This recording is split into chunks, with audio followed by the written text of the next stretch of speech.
Bombou, hein? Bombou legal, bombou geral. Chega mais, Thiagão. Valeu, César. Mais de 1.300 pessoas com a gente. Tá bombando a transmissão, então não vamos fazer nem intervalo. Vamos direto ali, mas Marcão, se quiser dar aquela descansadinha lá, Marcão, fica à vontade. Sejam todo mundo, todos que estão vindo agora também para participar do nosso pós-jogo, sejam muito bem-vindos. Falar de mais um empate, mais uma partida fora de casa, mais uma partida que o Moza ali ficou muito defensivo, muito recuado, muito medroso, mas também tem toda uma questão da arbitragem pra gente discutir. Então o pessoal tá chegando aqui, então falar dos nossos patrocinadores enquanto a galera vai chegando em maior número. Primeiramente, Bet Nacional, a Bet dos brasileiros, tem link na descrição e também tem o nosso QR Code na tela, é só apontar sua câmera pro QR Code na tela. Tem a Bet Nacional, sempre apostando com responsabilidade, se for acima de 18 anos.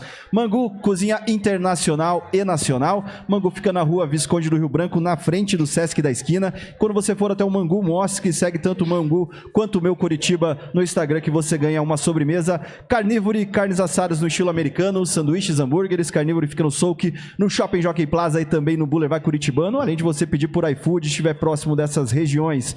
Auticlean, segundo lar do autista, tratamentos especializados para os autistas, você encontra na Auticlean. Mais informações em auticlean.com.br. Também vou convidar você já para deixar o seu like na nossa transmissão e se inscrever no nosso canal, se você ainda não é inscrito.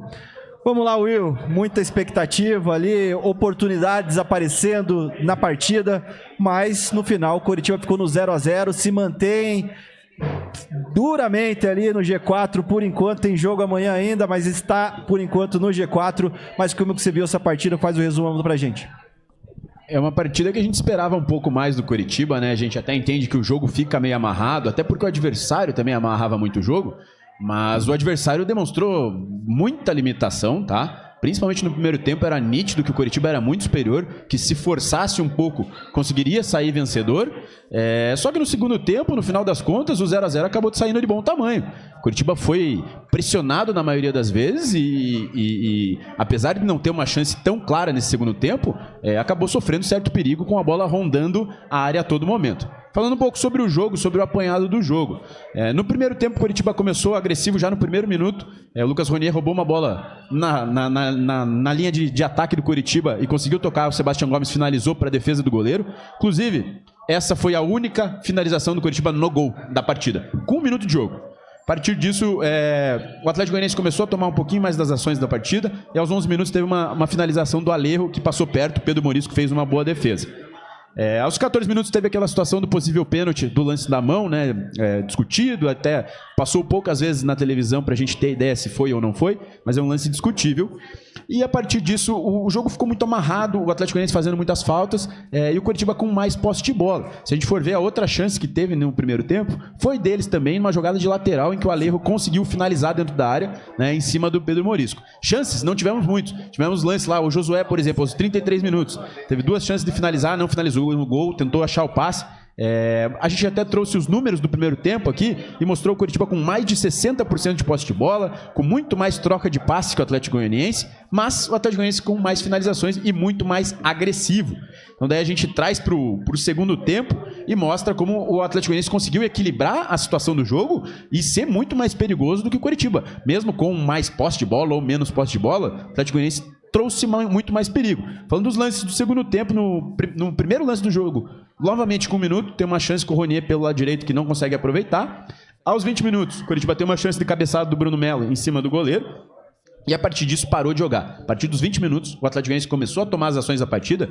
Apesar de não ter aquela chance clara, encurralou o Coritiba dentro da sua defesa e o Coritiba não conseguia ter uma transição rápida. O problema não é, às vezes, você se defender se você conseguir ter essa transição. O Coritiba enfrentou muita dificuldade nisso. Aos 30 minutos, o lance mais perigoso do segundo tempo foi um chute do Guilherme Romão, em que o Pedro Morisco conseguiu fazer uma boa defesa sem dar rebote, mostrando muita segurança. E daí o Coritiba teve algumas situações de jogo, que foi aquele lance da falta no final da partida e vários escanteios. Mas um jogo em geral, em questão de números, equilibrado. Um jogo em geral equilibrado, a gente pode trazer posse de bola. Coritiba com 54%, Atlético Goianiense 46%. Aí o que eu quero chamar a atenção? Coritiba teve mais posse de bola na partida. Só que daí a gente olha finalizações. O Atlético Goianiense teve 17, Coritiba 9. Sendo no segundo tempo um domínio amplo até nessa questão de finalizações. O Atlético Goianiense teve 10 finalizações contra 3 do Coritiba. Então mostrou muito mais agressividade do que o próprio Coritiba. E como a gente citou, fizeram muitas faltas. Foram 19 faltas contra 7. Então o que a gente pode tirar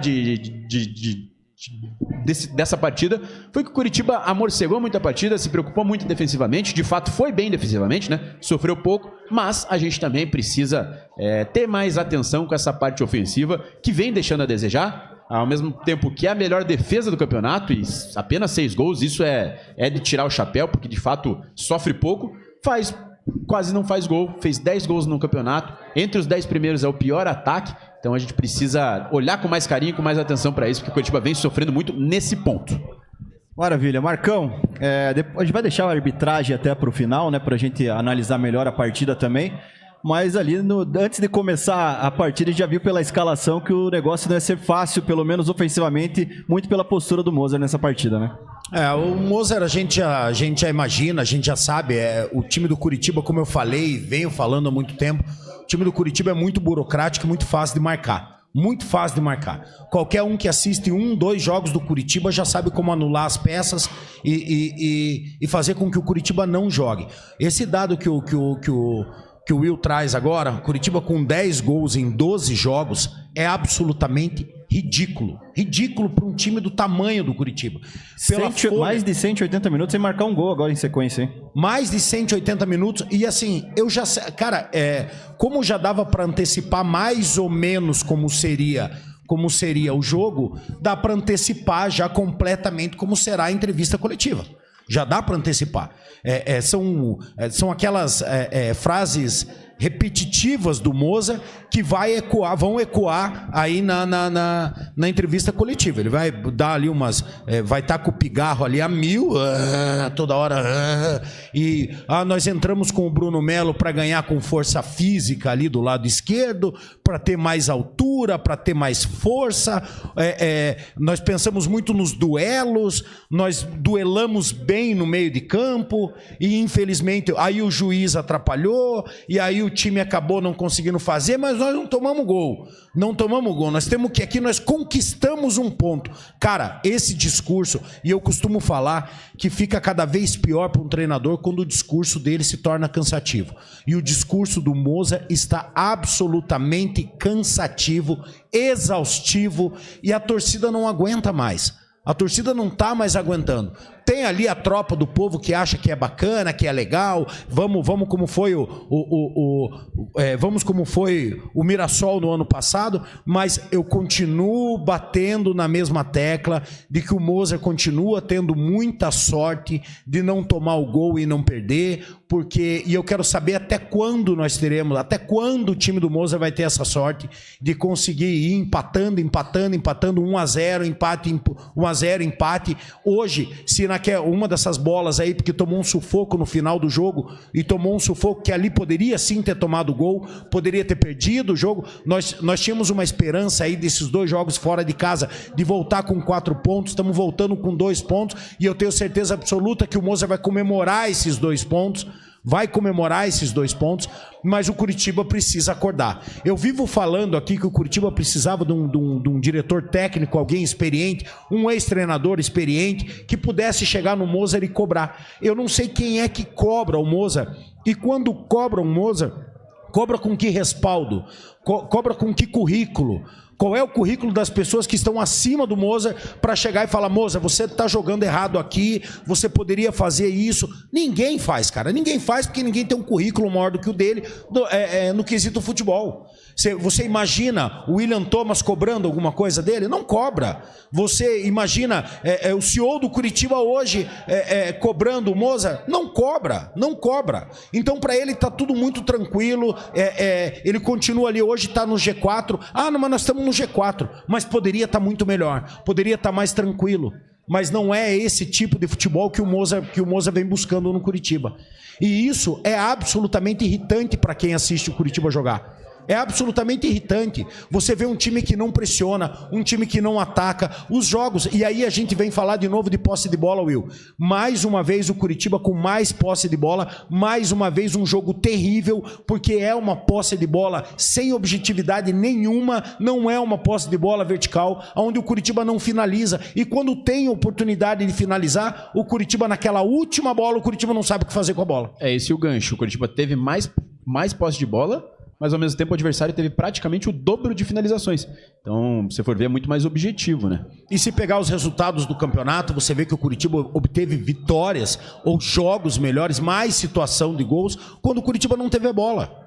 Então, assim, isso parece que fica muito fácil para o treinador adversário. Fala, ó, dá bola para o Curitiba, ele vai ficar lá e nós vamos pressionar. Numa bola que a gente arranca, de repente consegue um gol. Se não conseguir o gol, nós pegamos um empate, tá tudo certo. Porque eu quero imaginar que os treinadores adversários entendem e enxergam o elenco do Curitiba como um elenco superior. Enxergam e entendem. E aí dá a bola pro Curitiba. Essa posse de bola do Curitiba, ela é aquela posse de bola que eu falo que é uma valsa, que ela vai de um lado pro outro, de um lado pro outro, de um lado pro outro e volta. O Curitiba chega ao cúmulo de armar um contra-ataque, chegar quase na ponta e começar a recuar até a bola chegar no Murisco. Não tem... e assim, cara, o que falta, o que aparenta muito pra mim é que falta tesão pra fazer gol. Sabe? Falta tesão para fazer gol, a vontade de botar a bola na rede, porque não é possível, cara. Jogadores que têm qualidade ali, o Josué, o Lucas Ronier, o próprio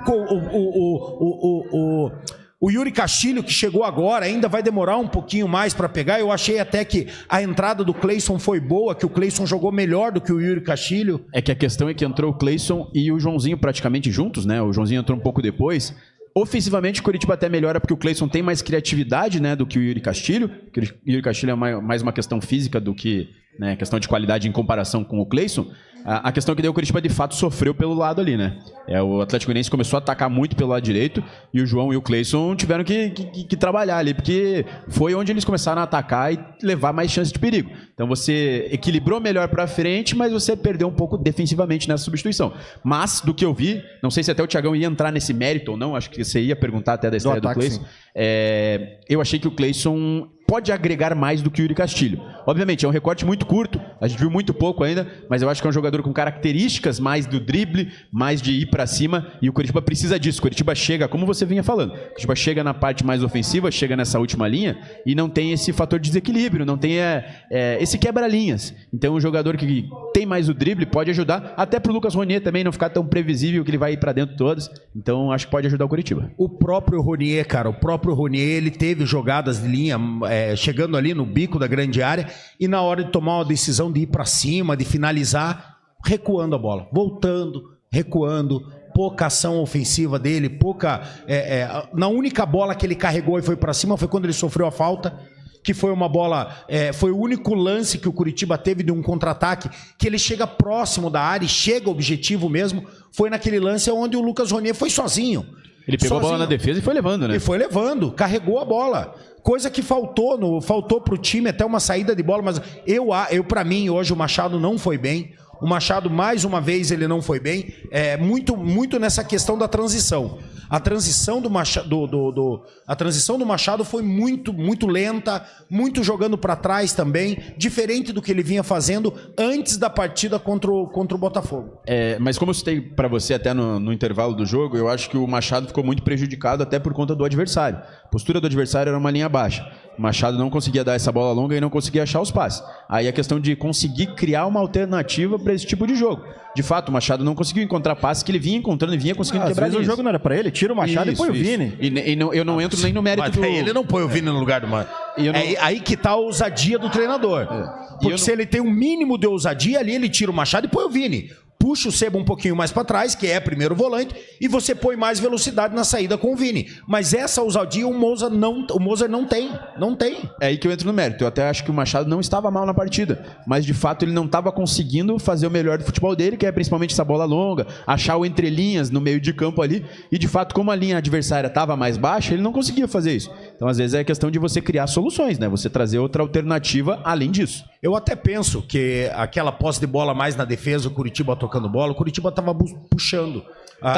Era proposital. Chamando o Atlético Goianiense para tentar abrir espaço. Mas quando o Atlético Goianiense chegava para fazer essa marcação mais alta, o Curitiba não conseguia ter essa bola para puxar ali um contra-ataque ou uma jogada mais rápida para tentar chegar no gol. Então, ali foi uma falha. Foi uma falha porque o Curitiba já fez isso em outras oportunidades e conseguia fazer esse lançamento de 30, 40 metros, esse lançamento mais longo e pegar a defesa mais desavisada. E daí hoje também Josué e Lucas Ronier não estavam conseguindo jogar o melhor do seu futebol, né? O Lucas Ronier na individualidade não estava conseguindo acertar os dribles e tomar a decisão exata.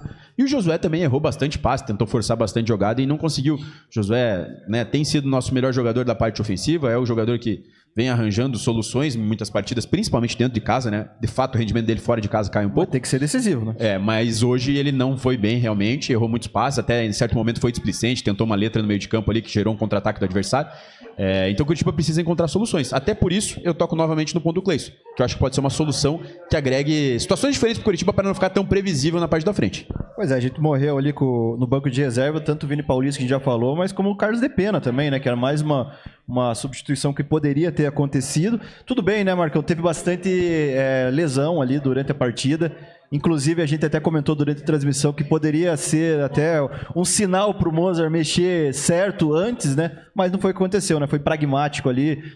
O Jaci se machucou, colocou o Thiago Cosa e foi indo assim.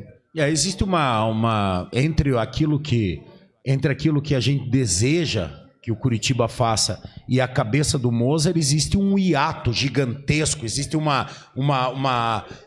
Grand Canyon, porque aquela brincadeira, que é uma brincadeira, mas tem um baita fundo de verdade, a impressão que dá é que ele ouve o que todo mundo pensa sobre futebol, e daí na cabeça teimosa dele, não, eu vou fazer diferente, e eu vou mostrar que o meu jeito é o que funciona. Acontece que não vem funcionando. Não vem funcionando. O dado mais preocupante de hoje é 12 partidas, 10 gols. É muito preocupante isso. Gente, é um time covarde. É um time absolutamente covarde. Eu não tomo gol, tá tudo bem. Eu não tomo gol, tá tudo bem. Mas peraí, cara, o objetivo do futebol não é esse. O objetivo do futebol, até onde, de tudo que eu aprendi na vida de futebol, o objetivo do futebol é o gol. O objetivo final do futebol é o gol, é você fazer o gol e não você não tomar o gol. E parece que as coisas inverteram. Eu quero saber em que momento da vida tudo mudou, tudo se inverteu e não existe mais a vontade de se fazer gol. Existe o medo de se tomar gol. Sabe, o Curitiba de maneira covarde vem jogando de maneira covarde. O Mozart, na sua forma de agir, é covarde. Você olha o time em campo, dá a impressão, o time parece estar derrotado, principalmente fora de casa. E aí eu não vou falar, o Mozart não ganha fora de casa. O Curitiba tem dificuldade para ganhar fora de casa desde 1909. Desde 1909 o Curitiba tem poucos times do Curitiba. Pouquíssimos, 98, 2003. Mas 2003. Estava jogando em que divisão 98, 2003? Sim. Na Série B tem que ganhar fora de casa. Tem que ganhar fora de casa, e eu já falei aqui várias vezes. Amigo, a conta para você subir tranquilo na Série B ganha todas em casa. Aqueles times que estão brigando para não cair, você ganha em casa e fora de casa. E aqueles times que estão brigando pelo acesso, você tenta tirar um ponto fora de casa. Tenta fazer com que não pontue fora de casa. Mas o Curitiba tem uma dificuldade gigantesca de fazer isso. Jogou contra o Botafogo de Ribeirão Preto, que é o 17º colocado, e foi lá se cagando e não ganhou. E hoje foi jogar contra o Atlético Goianiense, que estava com 14 pontos. Era o 14º. Era o 14º colocado com 14 pontos. O Curitiba 6 pontos a mais. E aí o Curitiba vai lá se cagando de novo. Joga retrancado, medroso. Joga para trás. Toda bola é toque para trás, toque para trás. Um dos jogadores que mais participa. Eu acho que isso é até um dado. Você que gosta muito de números, para buscar. Quantas vezes o Morisco toca na bola durante o jogo? É um dos jogadores que mais toca na bola durante o jogo. É o Pedro Morisco, que é goleiro do Curitiba. Cara, isso é um dado que me assusta. Eu sei que o goleiro hoje em dia participa mais do jogo, mas é absurdo. Mas não precisa ser o que mais participa, né? Não pode ser, não precisa ser um dos que mais participa do jogo. O Pedro Morisco, ele é um dos jogadores, eu acredito. Eu acho que até você consegue buscar esses dados, mas eu até fico curioso com isso, mas deve ser um dos jogadores que mais pega na bola durante o jogo. De certa forma, eu entendo no quesito você chamar a marcação, como a gente citou. Você ficar tocando a bola ali defensivamente para chamar a marcação adversária e você tentar achar uma bola longa ou quebrar a linha adversária. Mas a partir do momento que você não consegue fazer isso, não faz sentido. Porque você não conseguiu nem chamar o marcador para cima e também não conseguiu ter uma agressividade melhor no terço final. Então, esse que é o problema. O Curitiba sofre muito para criar. É o negócio do toca, toca, toca, toca e bago pra frente. Toca, toca, toca, toca, toca e bago pra frente. É que chega um momento que você tem que se livrar dela, porque a marcação vai encaixar e você vai ter que se livrar dela. Você não vai conseguir ter um efeito. Mas aí, então, qual é a função disso? Nenhuma. É tentar achar espaço, mas, né? Nenhuma. Se você tenta achar o espaço aparece e você não sabe o que fazer com a bola, cara, então já sai a bola dando bago pra frente. Tenta pegar um contra-ataque, ganhar a segunda bola, tenta mudar. E um fator dessa partida em especial é que talvez fosse a primeira partida em que ele tinha os reforços todos à disposição, de fato, e com tempo para treinar, né? Curitiba teve praticamente... Foram 9 dias. Foram 9 dias de treino e com peças diferentes e com possibilidades melhores, né? Atacantes disponíveis. Então esse foi o jogo, talvez, que você pudesse ter o melhor elenco à sua disposição e a gente não conseguiu ver uma mudança ofensiva. Até na questão do Joãozinho ali com o Jaci e tudo, eu achei que o Jaci foi muito bem, tá? Eu achei que o Jaci, no primeiro tempo, foi bem. Me surpreendeu, eu tava preocupado com a dupla Jaci e Maicon, por serem jogadores... Ele é bom jogador, né? Por serem jogadores mais pesados, eu achei que foram bem na partida. Obviamente, faltou um pouco ali do Bruno Melo apoiar mais, até porque não era a característica dele, ele não ia apoiar mais, mas até que eu critiquei bastante antes da partida e o primeiro tempo eu achei bem ok. A questão é que o Curitiba não consegue evoluir dentro da mesma partida. O Curitiba tem muita dificuldade de apresentar o segundo tempo bom, conseguir encurralar o adversário. Então, a partir desse momento que o Curitiba precisa propor, precisa encurralar o adversário e não consegue, é isso que é preocupante. E assim, cara, eu vou te falar uma coisa. Minha visão assim, quando você pensa assim num bom treinador, você pensa, eu pelo menos, eu penso num bom treinador, aquele cara que consegue mudar a característica do time sem mudar peças. Um cara que consegue ter variação tática dentro do jogo. E o Moser, você não enxerga isso. Você não consegue ter isso com o Moser. Você não consegue fazer com que o Moser... você não consegue enxergar uma variação tática, uma mudança que o Curitiba no mesmo jogo... E assim, é impressionante, cara, como existem treinadores que são bons de vestiários e outros que parece que no vestiário chega lá, senta, toma um café e espera passar o tempo. E eu vou dar um exemplo. Muita gente vai falar assim, não era treinador, mas que no jogo, na mudança do jogo, no intervalo, ele mudava demais, que era o Morínigo. O Morínigo era impressionante. Que daí tem a brincadeira, né? Mudava demais, mas escalava errado, né? Tem essa... escalava errado, mas mudava demais. Mas ele mudava e o time vinha muito melhor pro segundo tempo. A gente não consegue enxergar isso no Moser, nem durante a partida e nem muito menos quando você consegue trocar peças e aí o time melhora. Ok, você enxergou uma deficiência, você trocou as peças e o time melhorou. Mas nem com substituição de peças você consegue enxergar um Curitiba, não digo nem melhor, mas diferente daquilo que vinha jogando, entendeu? É que a questão é que as substituições sempre são por peças, né? Não tem uma mudança, como você falou. Não tem uma mudança, uma variação tática. Até porque quanto o Botafogo, ele tentou fazer uma mudança tática e foi pior, né? Ele tentou fazer uma alteração e foi pior. Mas, de fato, como você falou, como você adiantou, ele não consegue ter essa variação tática dentro de uma mesma partida e daí as mudanças são peça por peça. Teve situação, por exemplo, a lateral esquerda ficou um pouco mais ofensiva porque tinha o Joãozinho no lugar do Bruno Melo, mas daí foi uma situação que praticamente foi obrigada, né? Então... Pensa aqui comigo. O Curitiba estava ali, o Curitiba perdeu o meio de campo. O meio de campo foi do Atlético Goianiense. O Curitiba as ações pelo meio, o Curitiba não conseguiu criar nada. Então vamos tentar mudar? Vamos meter um 4-4-2? Vamos colocar o Josué e o Depena? Porque de repente são dois jogadores de qualidade que em uma bola eles podem decidir. Não tá funcionando jogar com um jogador fixo? Então vamos jogar com o Cleison e com o Cleison e o Ronier? E vamos jogar com 4 homens no meio de campo? Eu não estou falando que vai funcionar. Estou falando que é uma tentativa. É uma tentativa. Vamos tentar mexer para ver se melhora. Ele já deu entrevistas deixando muito claro que o 4-3-3 é o esquema dele, né? E eu acho muito difícil...